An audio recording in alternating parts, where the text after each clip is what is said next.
Hello viewers, welcome to my channel. আজ আপনাদের আমি আলু দিয়ে চিংড়ি মাছ করে দেখাবো।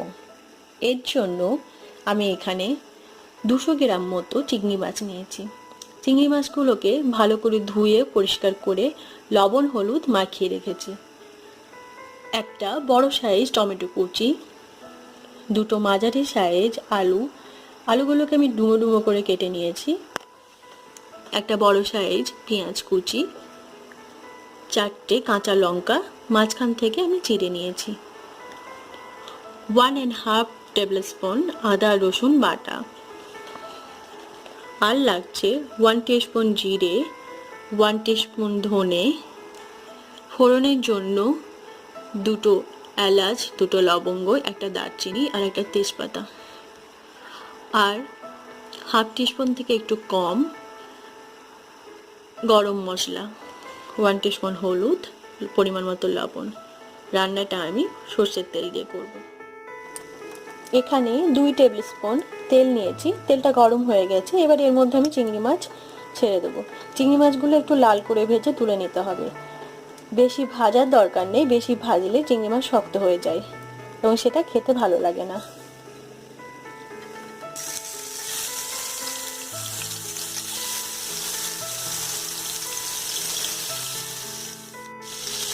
চিংড়ি মাছগুলো লাল করে ভাজা হয়ে গেছে, এবার এটাকে আমি তুলে নেব।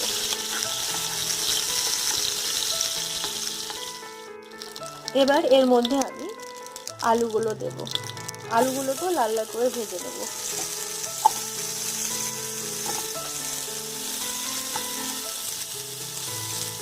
খুব অল্প পরিমাণ হলুদ আর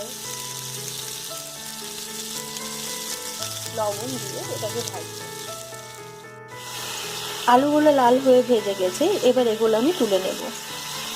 আলু ভাজার সময় গ্যাসের আঁচটা মিডিয়াম থেকে একটু বেশি দেবেন, বাকি টাইমে গ্যাসের আঁচ মিডিয়ামে থাকবে। এবার আমি এগুলো তুলে নেব। আলুগুলো সব তুলে নেওয়ার পর কড়াইয়ের মধ্যে আমি আরও 2 টেবিল স্পুন তেল দিয়েছি। এবার এর মধ্যে এলাচ, লবঙ্গ আর দারচিনি দিয়ে দেব, আর তেজপাতাটা হালকা ভেজে যখন সুন্দর একটা গন্ধ আসবে তখন এর মধ্যে পেঁয়াজ দিয়ে দেব। খুব সুন্দর একটা সেন্ট আসছে। এবার এর মধ্যে আমি পেঁয়াজ দেব। লক্ষ্য রাখবেন যেন গোটা গরম মশলাগুলো পুড়ে না যায়। পেঁয়াজটা হালকা লাল করে ভাজা হয়ে গেছে, এবার আমি আদা রসুনের পেস্টটা দিয়ে দেব। আদা রসুনের পেস্টটা দিয়ে 1 মিনিটের জন্য এটাকে ভাজতে থাকবো। 1 মিনিট ভাজার পর আমি এর মধ্যে শুকনো মশলাগুলো দিয়ে দেব। হলুদ, জিরে, ধনে, গরম মশলা আর পরিমাণ মতো লবণ।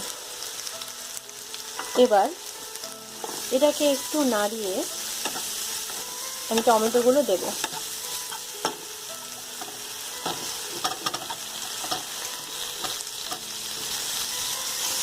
এবার এটাকে ভালোভাবে কষতে থাকবো।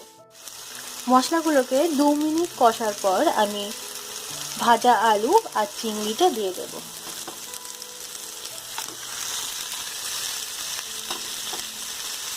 একটু নেড়ে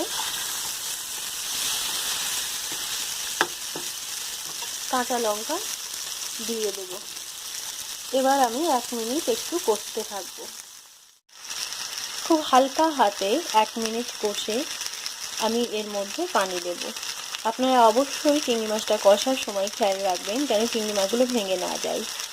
আমি এবার এর মধ্যে পরিমাণ মতো পানি দেব।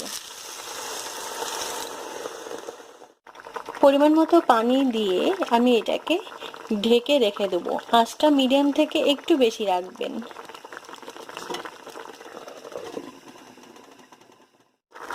5 মিনিট পর ঢাকনা খুলে একটু চেক করে নেবেন আলু সিদ্ধ হয়েছে কিনা। এখনো আলুটা সিদ্ধ হয়নি, আমি আরো কিছুক্ষণ রেখে দেব। আরো 4 মিনিট পর আমি আবার চেক করে নেবো আলুটা সিদ্ধ হয়েছে কিনা। এবার আমি আর ঢাকনাটা দিইনি, আলুটা চেক করে নিই সিদ্ধ হয়েছে কিনা। আলু সিদ্ধ হয়ে গেছে। তরকারিটা হয়ে গেছে। আলুটা সিদ্ধ হলেই রান্নাটাও হয়ে যাবে। আমার রান্না কমপ্লিট হয়ে গেছে। আপনারাও বাড়িতে করে দেখবেন, এটা খেতে খুবই মজার। ভিডিওটা ভালো লাগলে লাইক করুন। নতুন নতুন রেসিপি পাওয়ার জন্য আমার চ্যানেলকে সাবস্ক্রাইব করুন।